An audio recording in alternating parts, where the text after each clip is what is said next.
for the Cyclones. I'm disappointed with the competitiveness of a couple of our guys. Very, very disappointed with just their ability to compete in the way.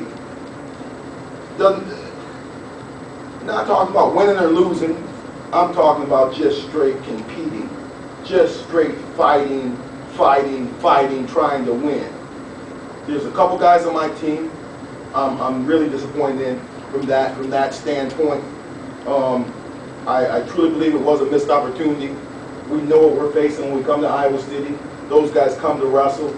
They come prepared in baseline positions, starting with the hand fight, controlling tie-up, getting their offense off, and they continue to wrestle in every situation. And there's a couple guys on our team that didn't happen. I really think the dual meet swung on a couple weights. A heavyweight, we thought we could win that match. Obviously, we could have. We lost 1-0, and then we were in on the leg with the opportunity to win on the edge of the match and didn't get it. Didn't pull him back, didn't get it. That was our opportunity to win that heavyweight match. 141, obviously, we're talking about a senior All-American versus a sophomore. He was in on 4 or 5 shots and was out scrambled. I'm not going to, look at the referees to make the call or anything of that nature. I do think that a couple times points could have been awarded, but that wasn't happen. That didn't happen.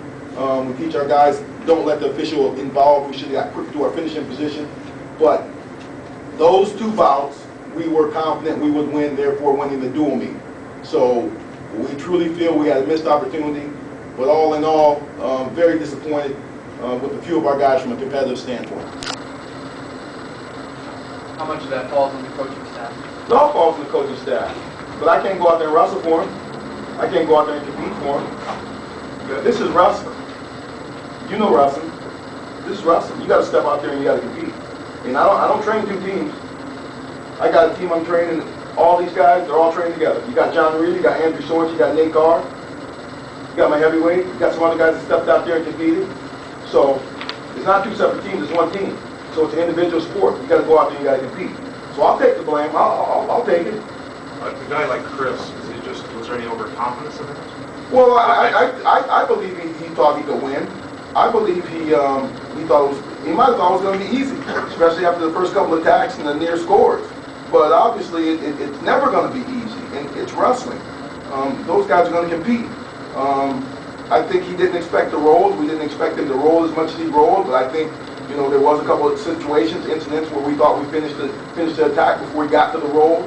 The referee was kind of letting the outcome of scrambles play out, and but at the end of that match, we thought that Chris didn't continue to compete for that final point, and that was for the match. And so, overconfidence, I'm not sure. I know he believed and we believed that he could win. We believed he was a better wrestler, and obviously that wasn't the case tonight. Coach, what's your assessment of currently? Got to get tougher. I mean, he's got to get tougher. I mean, I'm very, very disappointed, and I hate to publicly say that about one of my athletes, but we expect more out of Trent Weatherman. We expect more out of him, and he expects more out of himself.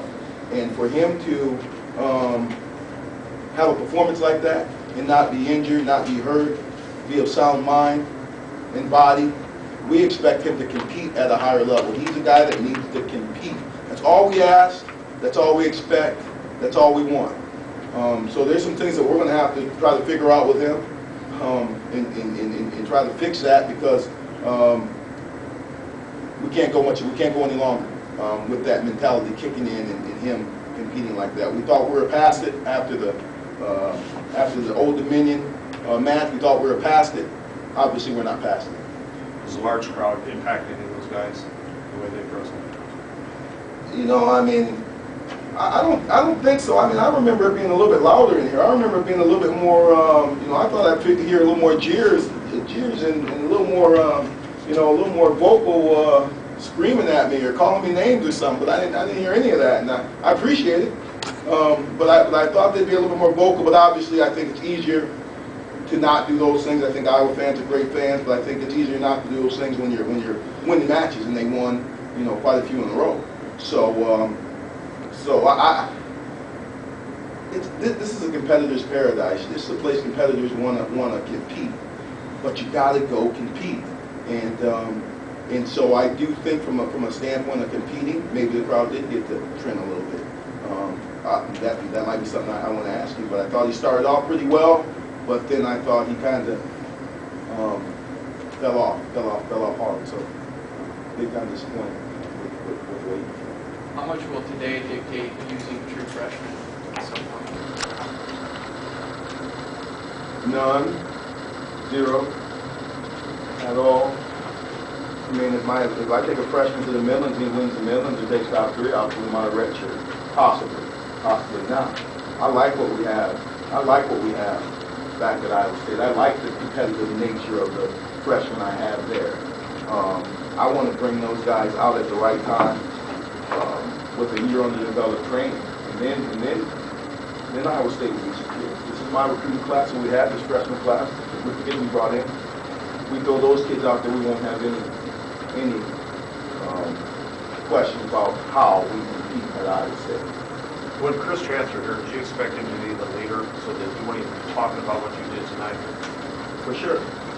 I think he's good. I think he's technically superior to his opponents. I think he's an All-American. I think he's I mean, the kid didn't come get him with a takedown. The kid didn't get to his leg. The kid didn't attack us and take us down.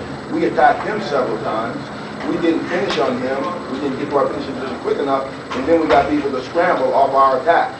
So obviously, I think technically he's really, really good, as good as anybody in the country. But then again, it's not just about being technically good. It's about, you know, being complete. Coach, what's up with Matt against the street coach earlier this week? Well, Matt injured his shoulder a little bit. He had a death in the family as well. So we decided that Kyle was ready to go, and we thought Kyle was a little more consistent throughout the process to get him in this match. Thank you, Coach.